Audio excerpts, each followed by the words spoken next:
Hey, Eric here. There's a technique I came up with and have been using for many years to help me write music. It's kind of a shortcut, and it enables me to kind of get some new unique timing and some new musical ideas that I normally wouldn't have come up with. And I thought I'd share this with you, and hopefully it might help you create music as well. First, I'm going to show you how I applied this technique in the past on some songs that I wrote long ago. And then at the end of the video, I'm going to apply this technique live for you and create a brand new song using this technique. Let's get it on. First, let me cover the basics. The modern way of producing electronic music is mixing layers of sounds together to make up the composition. For this, you need software called a digital audio workstation, DAW for short. Inside your DAW, you place sounds on layers or tracks, turning them on and off to form the song's structure. Here's an example of a song structure using 5 tracks. Listen to these sounds as they are turned on and off in this arrangement.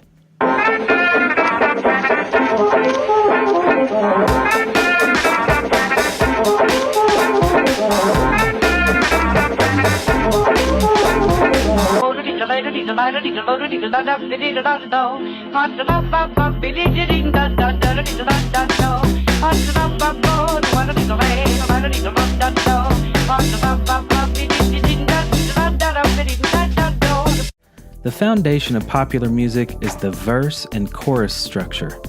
Here's an example of what the typical chorus would look like using the same samples but adding a piano track for thickness.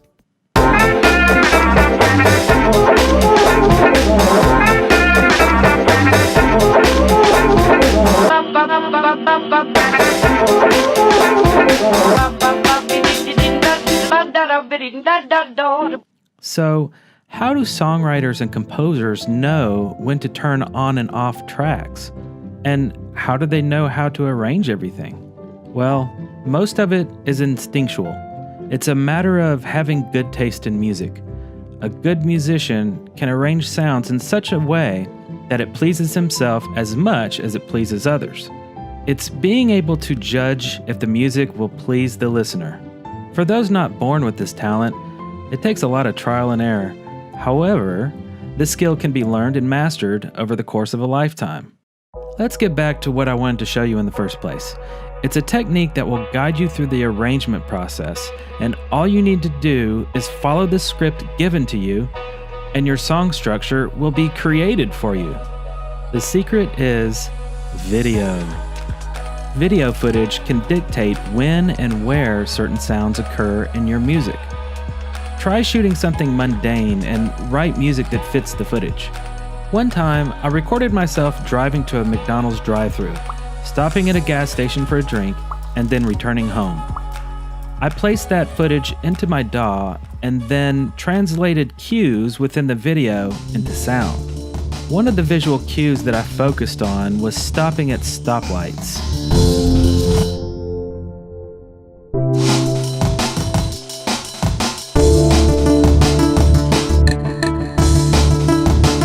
I set up rules for myself.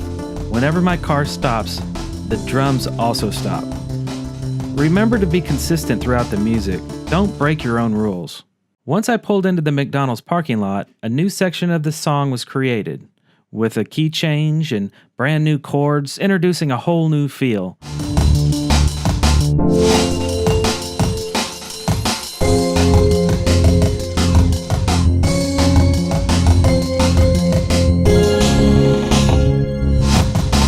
All the while not breaking my other rules.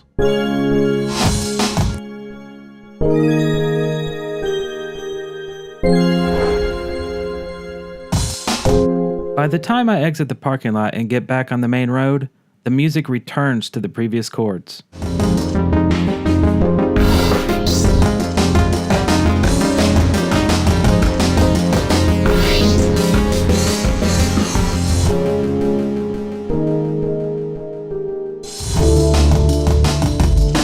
If your intention is to create a music video and not just the music, then you could have a little fun with it. Edit the video in such a way that it forces you to address it in the music.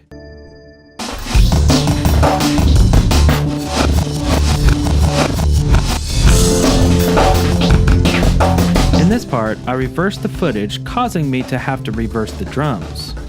Because my previous rule says that the car's speed is in direct correlation to the speed or direction of the drum track. Let's look at one more example. Here is a Minecraft music video I made where I used a mod to blow things up in slow motion.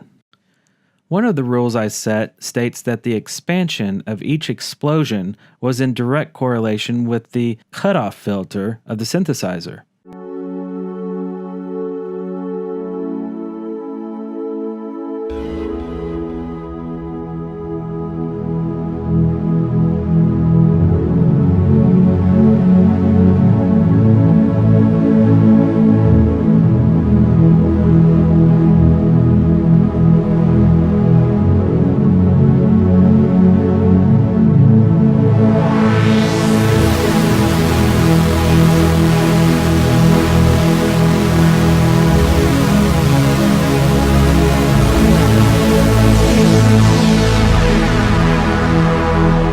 In this next explosion, you can see me adjusting the cutoff filter in real time.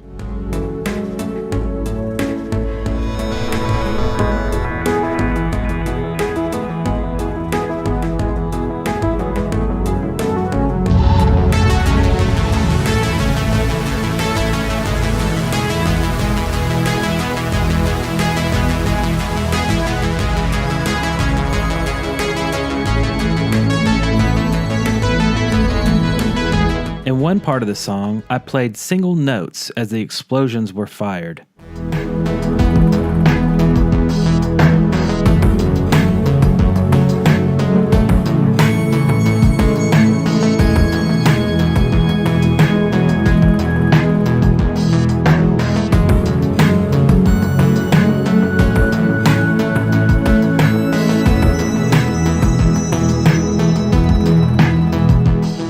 This technique can really be applied with any footage.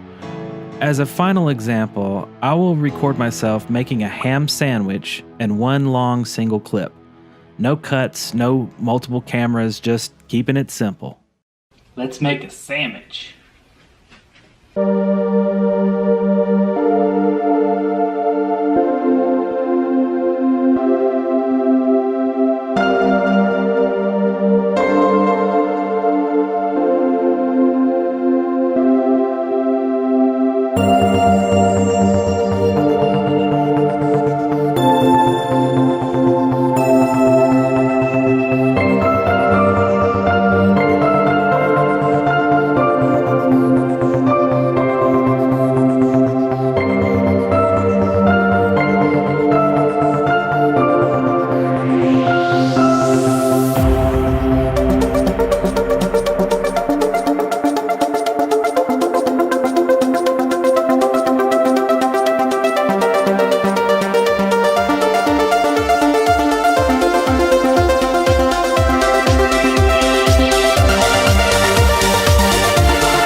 Well, I hope you're convinced. And by the way, that was a really tasty sandwich. The cool thing about this is, no one knows that you're following a formula or set of rules. They just experience the finished product of the perfect marriage of sound and motion.